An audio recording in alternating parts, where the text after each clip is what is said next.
Hauptmann Franz Stigler pressed his goggles against the frost forming on his canopy as he led his swarm of 4 Messerschmitt Bf-109s through the thin air nearly 6 miles above the Ruhr Valley.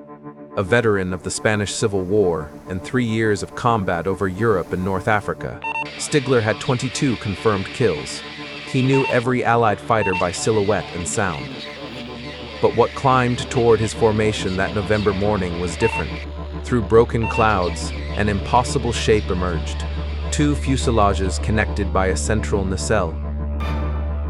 Twin booms stretching back to twin tails. Engines where wings should be.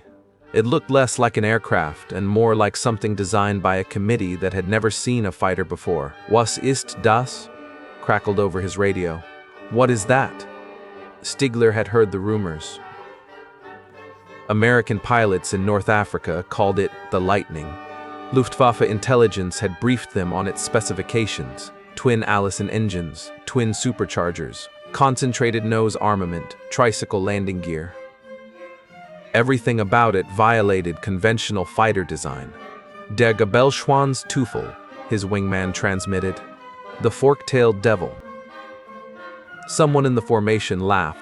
It was the last time anyone would laugh at the Lockheed P-38 Lightning. The story of how the P-38 became the most feared American fighter in the Luftwaffe's experience begins not with combat, but with a seemingly impossible requirement issued by the United States Army Air Corps in February 1937. Circular Proposal X-608 demanded an interceptor capable of reaching 20,000 feet in 6 minutes, with a top speed of at least 360 miles per hour and endurance of 1 hour at full throttle. These specifications were so aggressive that every major aircraft manufacturer except one dismissed them as fantasy. Lockheed Aircraft Corporation, a small California company known primarily for transport aircraft, assigned the project to a team led by Hall Hibbard and his chief engineer, a soft-spoken 34-year-old genius named Clarence Kelly Johnson. Johnson looked at the requirements and reached a radical conclusion. No single engine then available could deliver that performance. The solution was obvious to him, if heretical to conventional wisdom. Use 2 engines. The twin-engine fighter concept wasn't new. The German Messerschmitt Bf-110 had pioneered it, but Johnson's design was revolutionary. Rather than mounting engines on the wings in traditional nacelles, he built the entire aircraft around 2 massive Allison VT-1710 liquid-cooled engines, mounted directly to wing-mounted booms that extended back to twin vertical stabilizers. The pilot sat in a central nacelle between the booms, with all armament concentrated in the nose, 4 50 caliber machine guns and 1 20mm cannon, all firing straight ahead with no synchronization needed. No gun convergence issues, no spread pattern, just a concentrated column of destruction. The configuration offered unexpected advantages. The tricycle landing gear provided exceptional visibility during ground operations. Pilots could actually see where they were going during taxi and takeoff, unlike tail-dragging fighters where the nose blocked forward view. The twin-boom design allowed the installation of turbo superchargers in the extended tail sections, where they could draw cool air and dissipate heat without complex ducting. These superchargers maintained sea-level engine performance up to 25,000 feet, giving the Lightning performance at altitude that conventional fighters couldn't match. Counter-rotating propellers eliminated the torque effect that made single-engine fighters treacherous on takeoff and landing. The P-38 flew straight and stable where other fighters wanted to roll. And the twin-engine configuration provided something no single-engine fighter could offer: redundancy. Lose 1 engine, and you could still fly home. On January 27, 1939, the XP-38 prototype made its first flight. Test pilot Lieutenant Ben Kelsey pushed the aircraft to 420 miles per hour, faster than any American fighter had ever flown. 3 weeks later, attempting a transcontinental speed record, Kelsey's engines quit on final approach to Mitchell Field in New York due to carburetor icing. The crash destroyed the prototype, but Kelsey walked away. The Army had seen enough. Production orders followed. By 1942, P-38s were rolling off Lockheed's Burbank assembly lines at increasing rates. But there was a problem. American pilots didn't know what to make of it either. When Luftwaffe intelligence officers first briefed German fighter pilots on the P-38 in late 1942, the response ranged from skepticism to outright mockery. Lieutenant Heinz Nock, who would eventually become an ace with 33 victories, wrote in his combat diary after seeing the first intelligence photographs, "Twin engines on a fighter. The Americans have built a light bomber and called it a fighter. This will be simple." The reasoning seemed sound. Every twin-engine fighter the Luftwaffe had encountered their own Bf-1110, the British Beaufighter. Even earlier French designs had proven inferior to single-engine fighters in combat. They were heavier, less maneuverable, easier to hit.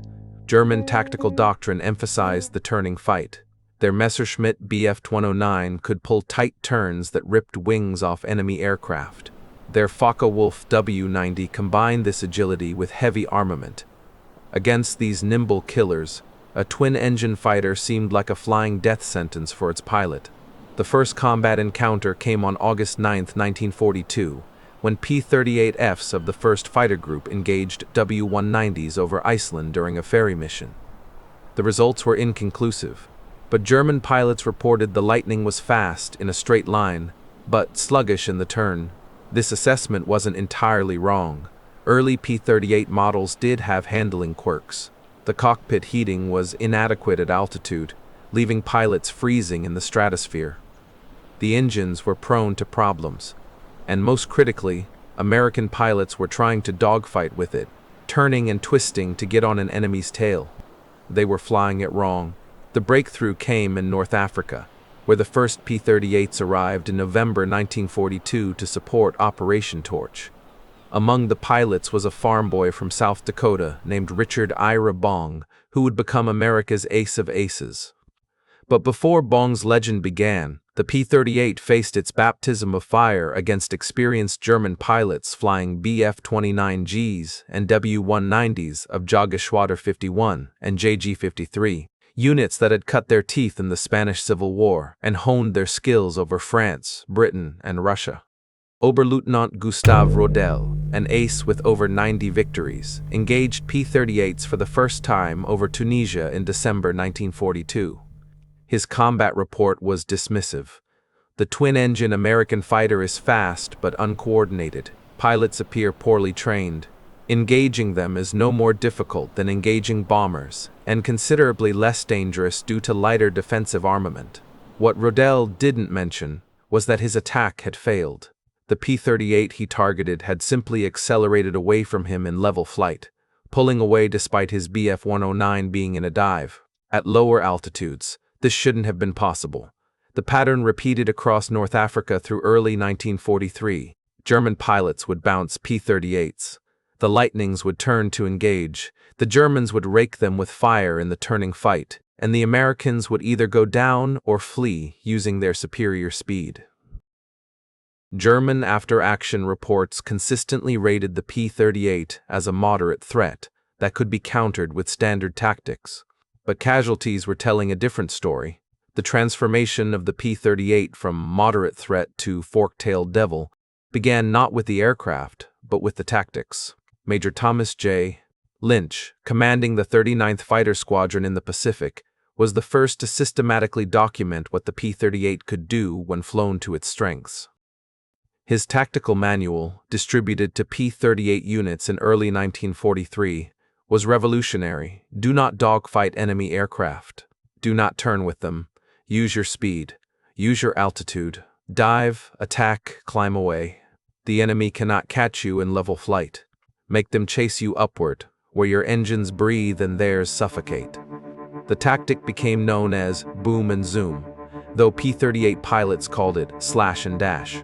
The Lightning's twin turbocharged engines maintained full power above 25,000 feet. German fighters, with their single-stage or two-stage mechanical superchargers, began losing power above 20,000 feet. By 28,000 feet, a Bf-109 was gasping. A P-38 was just getting started. The tactical shift began showing results in the Mediterranean theater by spring 1943. Lightning pilots climbed to 30,000 feet before combat. positioned themselves above German formations, then dove at speeds approaching 500 miles per hour. Hauptmann Johannes Mackey Steinhoff, who would survive the war with 176 victories, encountered this new tactical approach in April 1943 over Tunisia. His report captured the German confusion. The American twin-engine fighters no longer engage in turning combat. They attack from above at tremendous speed, fire for perhaps 2 seconds, then climb away before we can react. By the time we turn to engage, they are 1,000 meters above us and positioning for another attack. We cannot climb fast enough to catch them. We cannot dive fast enough to escape them. What made this tactic devastating wasn't just the speed, it was the firepower.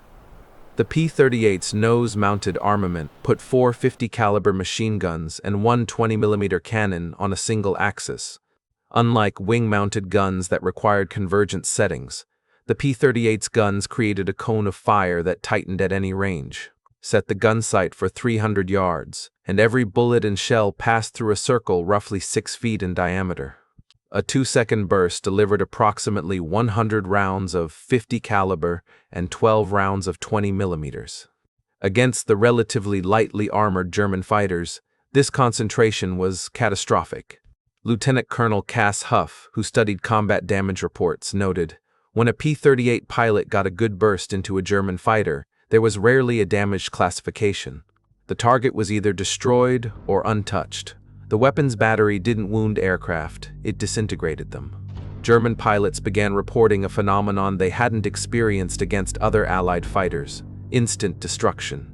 A Bf-29 hit by Spitfire fire might trail smoke, lose parts, force land.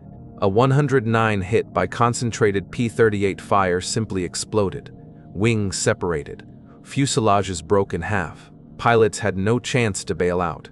The psychological effect was profound. Major Gunther Roll, a Luftwaffe ace who would survive the war with 275 victories, mostly on the Eastern Front, flew combat against P-38s briefly in 1943. His assessment, given in a post-war interview, was stark. "I had faced Spitfires, Hurricanes, even Russian fighters. You could be shot down by any of them, certainly. But with the Lightning, when those guns hit you, you ceased to exist. There was no middle ground. We began to fear the sound of them. That sound, the distinctive, deep rumble of twin Allison engines at altitude, became a harbinger of death in German skies." By summer 1943, the P-38 Lightning had evolved from a promising design to a weapon system that German fighter pilots openly dreaded. The nickname Der Gabelschwanz-Teufel, the fork-tailed devil, was no longer spoken with derision, but with genuine fear. The reason became clear in the skies over Germany itself. On August 17, 1943, the 8th Air Force launched simultaneous raids on the ball-bearing factories at Schweinfurt and the Messerschmitt assembly plants at Regensburg. It was the deepest penetration into Germany attempted to that date, and P-38s of the 50 Fighter Group provided top cover. Hauptmann Walter Oesau, commander of Jagdgeschwader 1 and one of Germany's most experienced aces with over 100 victories, led the interception. His tactical plan was sound: ignore the escorts, mass against the bombers, inflict maximum casualties. What he didn't account for was how the P-38's altitude performance had turned the vertical dimension into American territory. The Lightnings orbited at 32,000 feet, 7,000 feet above the B-17 formations. When German fighters assembled to attack the bombers at 25,000 feet, the P-38s dove from above at speeds exceeding 450 miles per hour.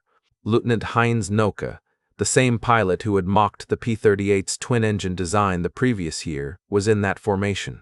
His combat diary entry from that day revealed the transformation in German attitudes. The American twins came from the sun, diving so fast we could barely track them. Lieutenant Gerhardt's Fu-190 exploded before he could even call a warning. Feldwebel Klein's Bf-29 broke in half. I saw the P-38 that killed him pull up into a vertical climb and disappear into the sun, still climbing. We cannot fight at that altitude. We cannot catch them. We cannot escape them. These are not the clumsy bombers we were told to expect. The August 17th missions cost the 8th Air Force 60 bombers and 10 fighters. But German losses were worse. 84 fighters destroyed, with 35 pilots killed and 27 wounded. For the first time, German fighter losses exceeded American bomber losses. And P-38s accounted for 27 of those German fighters in a single day. The psychological impact of the Lightning's altitude advantage cannot be overstated.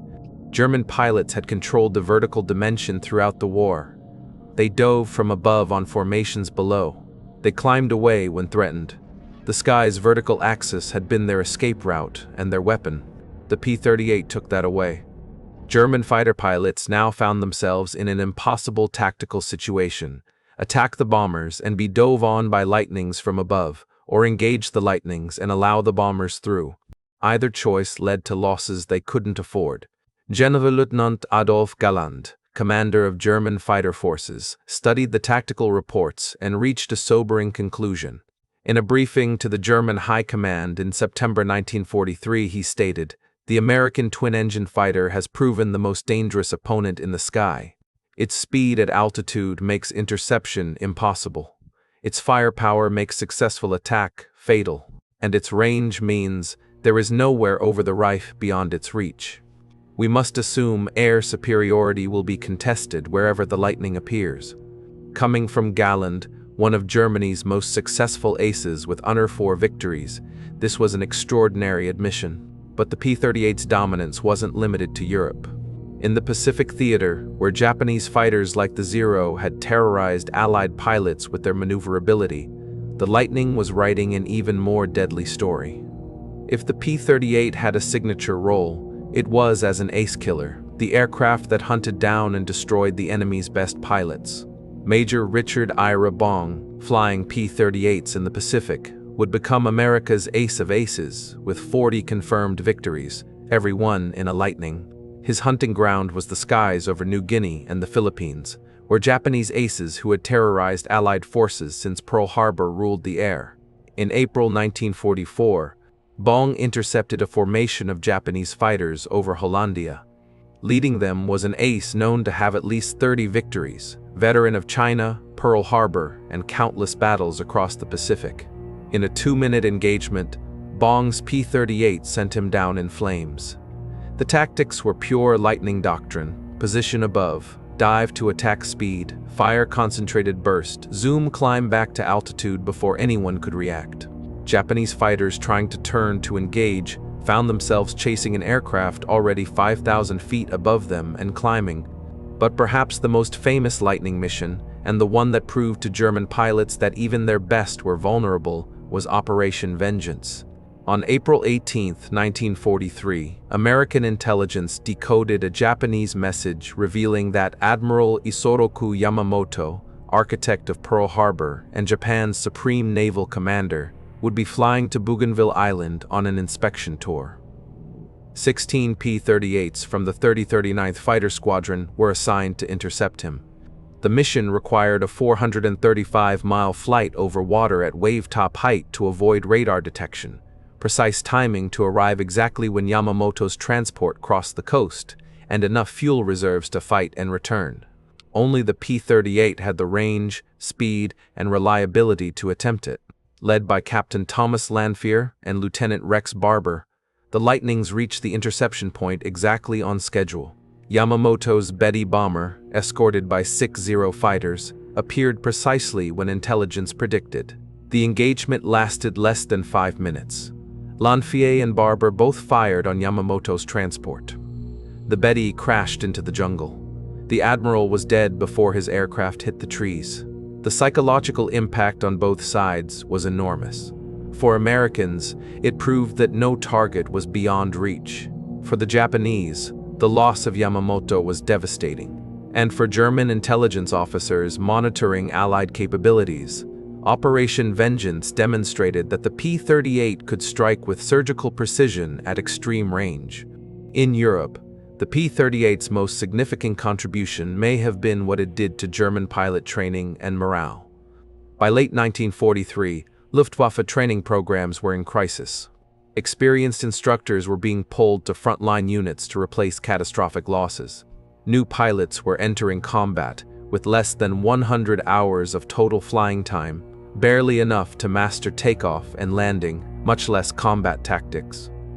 These novice pilots, facing experienced American pilots and Lightnings, survived an average of 7 combat missions. Lieutenant Heinz Noack, now a squadron leader, wrote in his diary in December 1943, "We receive new pilots almost weekly now. Most do not live long enough for me to learn their names. The Americans wait at altitude in their fork-tailed devils. When we assemble to attack the bomber streams, they fall on us from above. Our new men never see what kills them. Yesterday I lost 3 in a single engagement. All 3 were destroyed by P-38s they never knew were there." The Lightning's reputation grew to legendary proportions. German pilots who had flown against it and survived were treated as veterans who had faced something special. Those who hadn't faced it yet dreaded their first encounter. The ultimate validation of the P-38 Lightning's effectiveness came not from American combat reports or statistics, but from the words of German pilots themselves. Particularly those spoken after the war, when propaganda no longer mattered and honesty was possible. In 1959, historian Martin Kaiden interviewed Generalleutnant Adolf Galland for his book, Fork-Tailed Devil, the P-38. Galland, by then retired and working in Argentina, was brutally honest about German attitudes toward the Lightning. "I have flown against many Allied fighters and survived to talk about it. I have great respect for the Spitfire's handling and the Mustang's range, but the P-38 was the fighter I least wanted to face in combat. Its speed at altitude, combined with its concentrated firepower and twin-engine reliability, made it the most dangerous aircraft in the Allied inventory. When we heard them coming, that distinctive sound of those Allison engines, we knew we were facing serious opposition. Coming from one of Germany's most successful aces, this was extraordinary praise for an aircraft German pilots had initially mocked. But Galland went further. When asked specifically about the Fork-Tailed Devil nickname, he revealed its true origin. The name was not meant to be complimentary. "We called it the Fork-Tailed Devil because it came from above like death itself, struck with devastating effect, and disappeared before we could retaliate. It was like fighting something supernatural. You could not catch it, you could not hide from it, and if it hit you, you were finished. That is the devil's work." Other German veterans were equally candid. Heinz Noack, interviewed before his death in 1993, reflected on his combat experiences. "I shot down 33 aircraft in the war. I could have had more, except I spent much of late 1943 and 1944 avoiding P-38s rather than hunting bombers. That aircraft forced us to change everything about how we fought. We could no longer control the battle. We could no longer choose when to attack and when to disengage. The Americans with their fork-tailed fighters owned the high ground, and from that altitude they dictated the terms of every engagement. Perhaps the most telling testimony came from Hauptmann Johannes Steinhoff, who commanded JG-77 and survived to become a post-war Bundeswehr general. In his 1970 memoir, he wrote, "Of all the Allied fighters we faced, the P-38 inspired the most caution. Not fear, exactly. Every fighter is dangerous, but a wariness born from understanding what that aircraft represented. It was the first truly modern fighter we encountered. Twin engines meant redundancy. Turbo superchargers meant altitude superiority. Tricycle gear meant operational flexibility. Concentrated nose armament meant deadly accuracy. And most importantly, it was flown by increasingly skilled pilots who understood exactly how to exploit every one of those advantages. By 1944, encountering P-38s meant the Americans had air superiority, and there was very little we could do about it." The statistics supported these testimonies. In the European theater, P-38s were credited with destroying more than 1,800 German aircraft in air-to-air combat while losing fewer than 1,300 of their own, a kill ratio that would have been unthinkable for a twin-engine fighter in 1939. In the Pacific, P-38s accounted for more Japanese aircraft than any other fighter type, with a kill ratio approaching 10-1 in some squadrons. But beyond the numbers, the P-38's true impact was psychological. It took the vertical dimension away from German and Japanese pilots who had controlled it throughout the war. It forced them to fight defensively in aircraft designed for offensive combat. And it proved that unconventional design, when properly executed and flown, could defeat conventional wisdom. Today, at the National Museum of the United States Air Force in Dayton, Ohio, a restored P-38L Lightning hangs from the ceiling, its distinctive twin-boom configuration still commanding attention 8 decades after its first flight. The placard beneath it lists its specifications and combat record. But the real story is told by a small display case nearby, containing a worn photograph from 1945. The photograph shows a German fighter pilot, captured late in the war, standing before a P-38. An American intelligence officer stands beside him, apparently asking questions. The German pilot's face shows an expression that archivists describe as grudging respect. Across the bottom, someone has written in faded ink, "Enemy pilot identifies the fork-tailed devil that shot down his Febu-190 over Berlin, March 1945.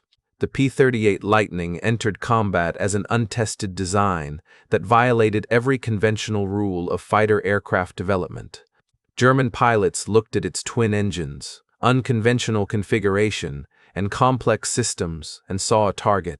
They were wrong. By the time the war ended, the Lightning had proven that innovation, properly applied, beats convention. That altitude is a weapon.